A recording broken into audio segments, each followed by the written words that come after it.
Bonjour à tous et bienvenue dans cette nouvelle vidéo. Alors aujourd'hui on va parler de mon dernier projet en intelligence artificielle, une IA dans un jeu side-scroller. Alors du coup ça reprend un petit peu ce que j'avais déjà fait avec le Flappy Bird.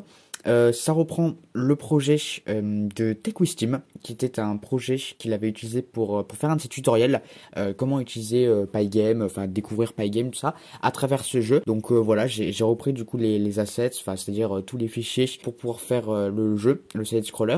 Moi ce que j'ai fait, c'est que j'ai fait différemment de lui, parce que lui, c'était pour que les gens y jouent, voilà, alors que moi c'était pour implémenter un algorithme. Donc du coup, j'ai pas fait par exemple, lui il a fait une partie, du coup je suppose, avec les keys, enfin du coup les touches de clavier, et du coup quand on appuyait sur les touches de clavier ça faisait ça faisait diriger le personnage. Enfin, le personnage était tout le temps en train de courir. Enfin, il me semble, sur son tutoriel, il me semble qu'il était toujours en train de courir. Et les seules choses qu'on pouvait faire, c'était soit sauter, donc jump, soit glisser, enfin slide, parce que voilà, c'était un tutoriel en anglais.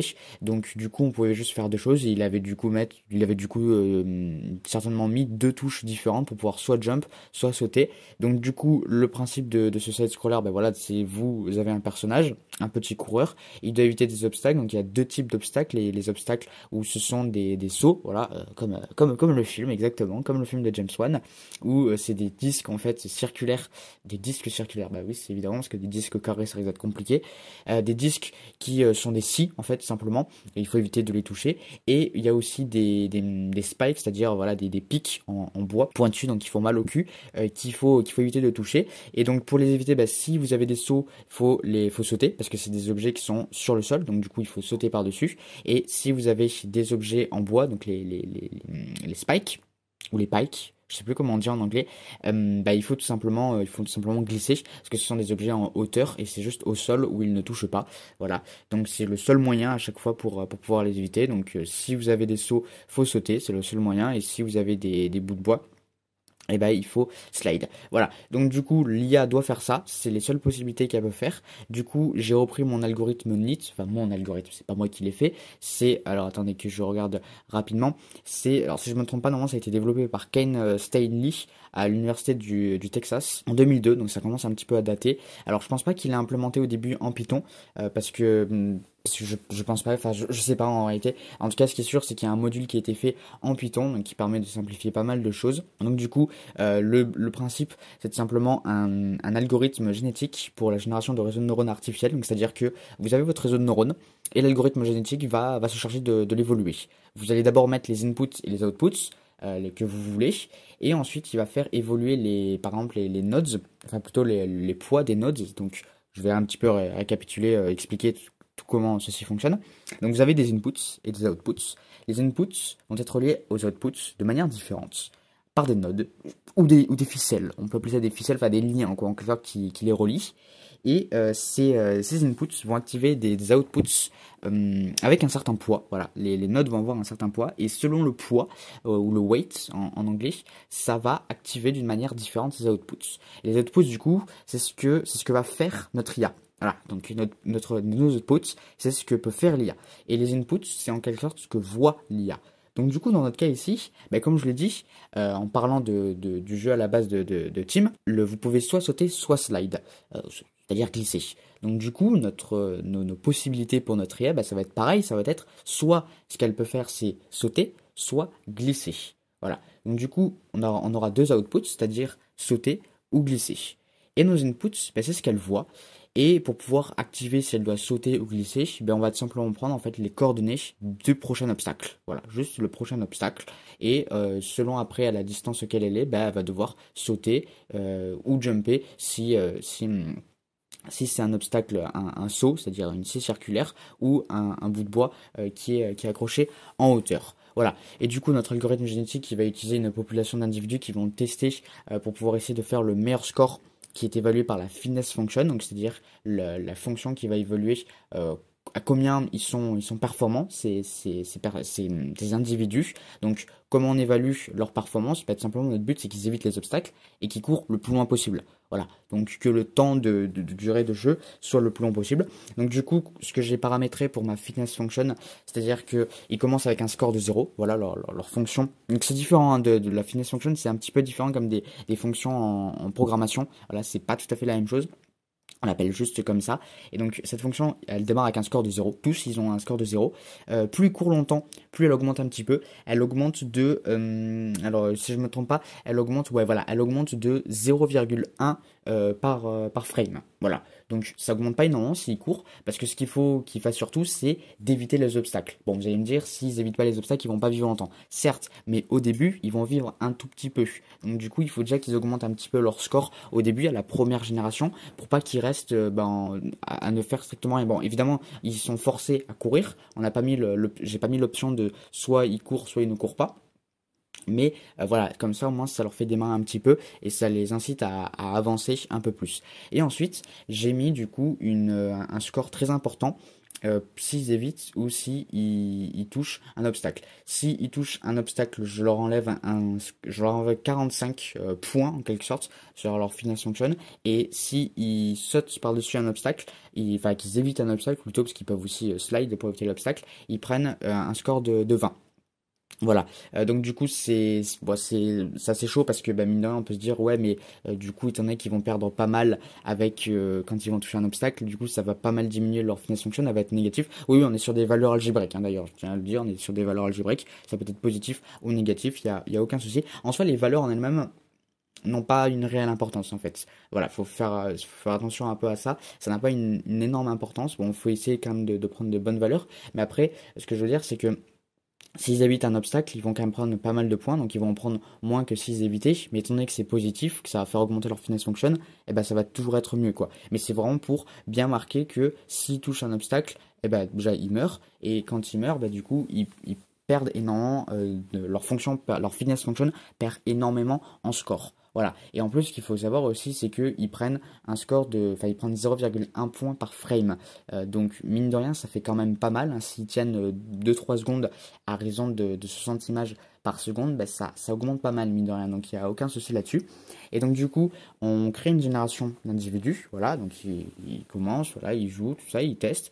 Et ensuite, dès qu'il n'y a plus d'individus, on recommence le jeu à zéro. Voilà. En faisant une moyenne des fonctions de la génération qui vient d'avoir lieu. Et on va reprendre, en fait, ceux qui ont les meilleures capacités, en fait, qui ont réussi à avoir les meilleurs scores en fitness function. Voilà, donc en fait on reprend leur génome, parce que ça c'est leur génome qui est en quelque sorte paramétré pour la résolution du problème.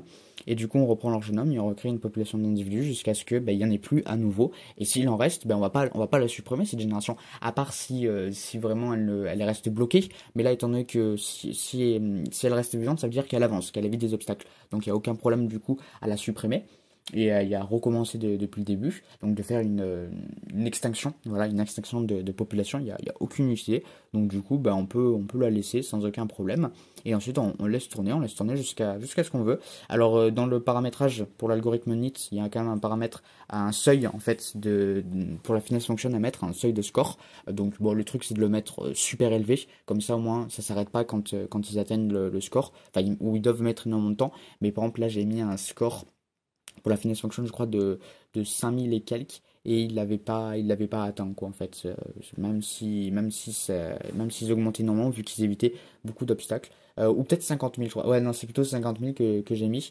Après, voilà, s'ils atteignent la fitness function, bah, du coup, l'algorithme s'arrête, donc le jeu s'arrête aussi, donc en fait, ça ferme la fenêtre, tout simplement, donc voilà, bon, après, c'est pour tester, ce que je veux dire, c'est que c'est un jeu, c'est pour faire un petit cas d'application. Quand l'IA arrive à faire, je sais pas, on va dire un score de plus de 30 ou 40 points, je pense qu'elle est totalement performante, quoi. C'est parfaitement ce qu'il faut éviter, tout ça. C'est surtout au début, les premiers points, en fait, où faut pas se dire que parce qu'elle a fait un score de 4 ou 5, ça y est, c'est bon, elle va pouvoir réussir à faire. Elle peut très bien réussir à le faire, il n'y a pas de souci, mais il faut faire attention. Je pense qu'il faut voir un peu plus sur 20, 30, 40 points. À partir de ce moment-là, ça veut dire que vraiment elle est bien performante.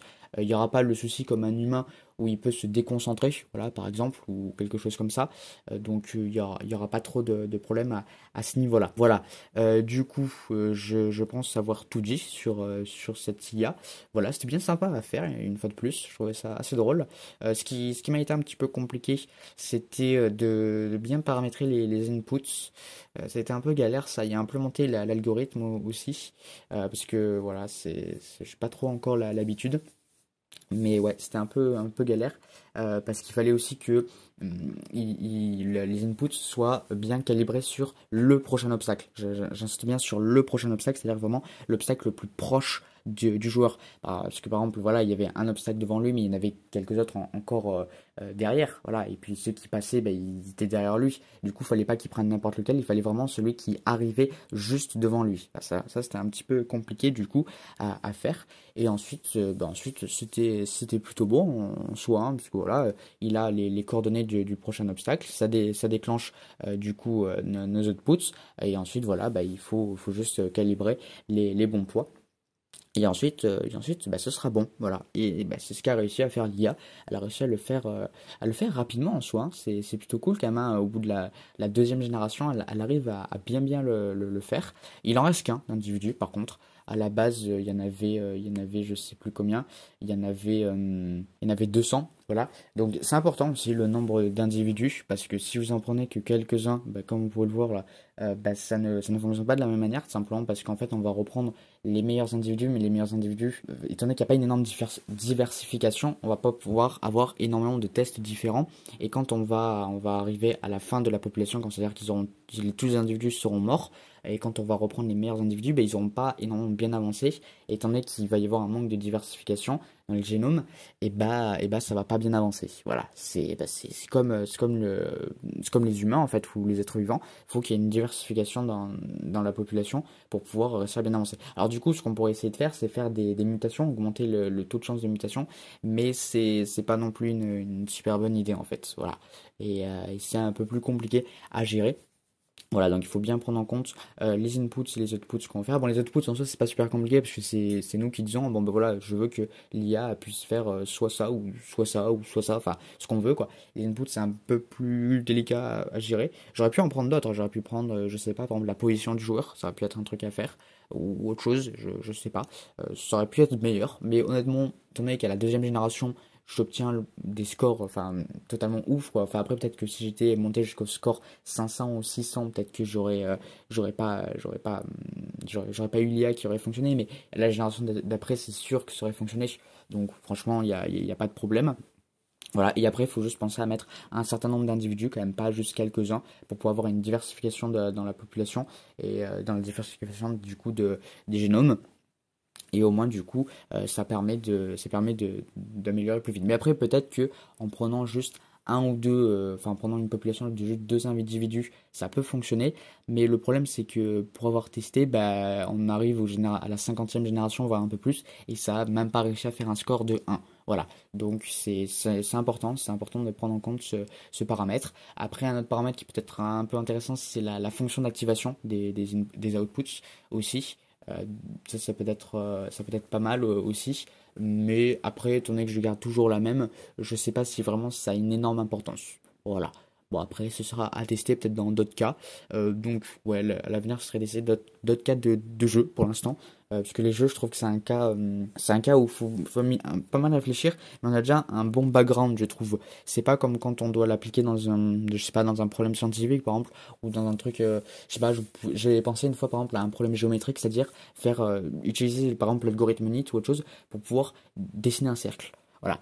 Ça, mine de rien, c'est quand même assez chaud, je trouve. Enfin, peut-être que j'ai pas encore les compétences pour, mais dans un jeu vidéo, je trouve que c'est un peu plus simple, au moins du coup, pour faire les outputs et bien calibrer la finesse function. Je trouve que c'est pas mal un jeu vidéo pour faire ça, pour bien s'entraîner là-dessus. Voilà, donc après il faudra essayer de tester sur d'autres genres de jeux vidéo. Après il faudra peut-être tester aussi avec d'autres moyens, parce que peut-être qu'un algorithme génétique ce sera peut-être pas toujours le meilleur moyen. Il faudra tester d'autres moyens dans leur reinforcement learning. Voilà, ce sera à voir, mais ça du coup ce sera dans d'autres projets.